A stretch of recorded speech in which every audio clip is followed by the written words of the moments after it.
Antigone, Scene 3. Choragus. But here's Haman, king, the last of all your sons. Is it grief for Antigone that brings him here, and bitterness at being robbed of his bride? Enter Haman. Creon. We shall soon see, and no need of diviners. Son, have you heard my final judgment on that girl? Have you come here hating me, or have you come with deference, with love, whatever I do? Haman. I am your son, father. You are my guide. You make things clear for me, and I obey you. No marriage means more to me than your continuing wisdom. Creon. Good. That is the way to behave. Subordinate. Everything else, my son, to your father's will. This is what a man prays for, that he may get sons attentive and dutiful in his house, each one hating his father's enemies, honoring his father's friends. But if his sons fail him, if they turn out unprofitably, what has he fathered but trouble for himself and amusement for the malicious? So you are right, not to lose your head over this woman. Your pleasure with her would soon grow cold, Haman, and then you'd have a hellcat in bed and elsewhere. Let her find her husband in hell. Of all the people in this city, only she has had contempt for my law and broken it. Do you want me to show myself weak before the people? Or to break my sworn word? No, and I will not. The woman dies. I suppose she'll plead family ties. We'll let her. If I permit my own family to rebel, how should I earn the world's obedience? Show me the man who keeps his house in hand. He's fit for public authority. I'll have no dealings with lawbreakers, critics of the government. Whoever is chosen to govern should be obeyed, must be obeyed, in all things, great and small, just and unjust. O Haman, the man who knows how to obey, and that man only, knows how to give commands when the time comes. You can depend on him. No matter how fast the spears come, he is a good soldier. He'll stick it out. Anarchy, anarchy. Show me a greater evil. This is why cities tumble and the great houses rain down. This is what scatters armies. No, no. Good lives are made so by discipline. We keep the laws then, and the lawmakers, and no woman shall seduce us. If we must lose, let us lose to a man at least. Is a woman stronger than we? Choragus. Unless time has rested my wits, what you say, king, is said without point and dignity. Haman, boyishly earnest. Father, reason is God's crowning gift to man, and you are right to warn me against losing mine. I cannot say, I hope that I shall never want to say, that you have reasoned badly. Yet there are other men who can reason too, and their opinions might be helpful. You are not in a position to know everything that people say or do, or what they feel. Your temper terrifies them. Everyone will tell you only what you like to hear. But I, at any rate, can listen, and I have heard them, muttering and whispering in the dark about this girl.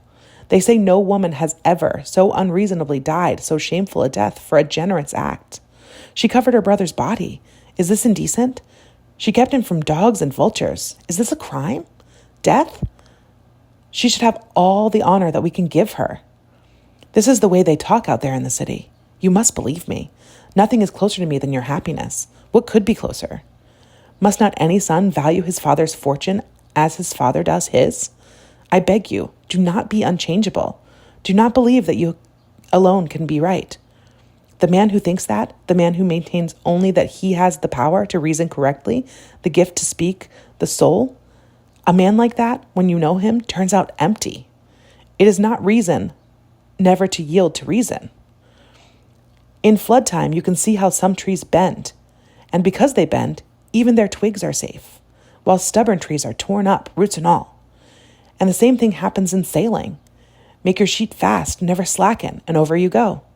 Head over heels and under, and there's your voyage. Forget you are angry. Let yourself be moved. I know I am young, but please let me say this.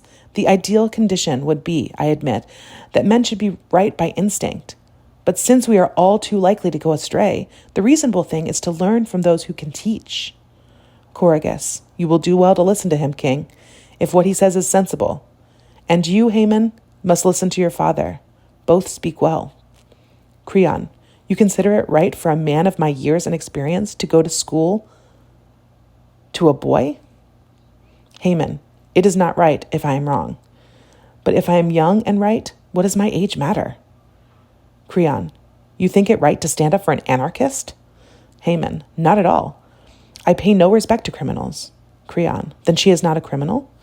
Haman, the city would deny it to a man. Creon, and the city proposes to teach me how to rule? Haman, ah. Who is it that's talking like a boy now? Creon, my voice is the one voice giving orders in this city. Haman, it is no city if it takes orders from one voice. Creon, the state is the king. Haman, yes, if the state is a desert. Creon, this boy, it seems, has sold out to a woman. Haman, if you are a woman, my concern is only for you. Creon, so your concern in a public brawl with your father? Haman, how about you in a public brawl with justice? Creon, with justice, when all that I do is within my rights? Haman, you have no right to trample on God's right. Creon, completely out of control. Fool, adolescent fool, taken in by a woman. Haman, you'll never see me taken in by anything vile. Creon, every word you say is for her. Haman, quietly, and for you, and for me, and for the gods under the earth. Creon, you'll never marry her while she lives. Haman, then she must die, but her death will cause another. Creon, another? Have you lost your senses? Is this an open threat? Haman, there is no threat in speaking to emptiness. Creon, I swear you'll regret this superior tone of yours. You are the empty one. Haman, if you were not my father, I'd say you were perverse. Creon, you girl-struck fool. Don't play words with me. Haman, I'm sorry. You prefer silence. Creon, now, by God, I swear with all the gods in heaven above us, you'll watch it. I swear you shall. To the servants, bring her out. Bring the woman out. Let her die before his eyes, here, in this instant, with her bridegroom beside her. Haman, not here, no. She will not die here, king. And you will never see my face again. Go on raving as long as you have a friend to endure you. Haman leaves. Corrigus, gone, gone. Creon, a young man in a rage is dangerous. Creon, let him do, or dream to do, more than a man can. He shall not save these girls from death. Corrigus, these girls? You've sentenced them both? Creon, no, you're right. I will not kill the one whose hands are clean. Corrigus, but Antigone? Creon, somberly. I will carry her far away, out there in the wilderness, and lock her, living in a vault of stone. She shall have food, as the custom is, to absolve of her state of death. And there let her pray to the gods of hell. They are her only gods. Perhaps they will show her an escape from death, or she may learn, though late, that piety shown the dead is pity in vain. Creon exits. End of Scene 3. Scene 3, Ode 3. Chorus. Love unconquerable, waster of rich men, keeper of warm nights and all-night vigil, in the soft face of a girl. Sea wanderer, forest visitor, even the pure immortals cannot escape you, and mortal man, in his one day's dusk, trembles before your glory.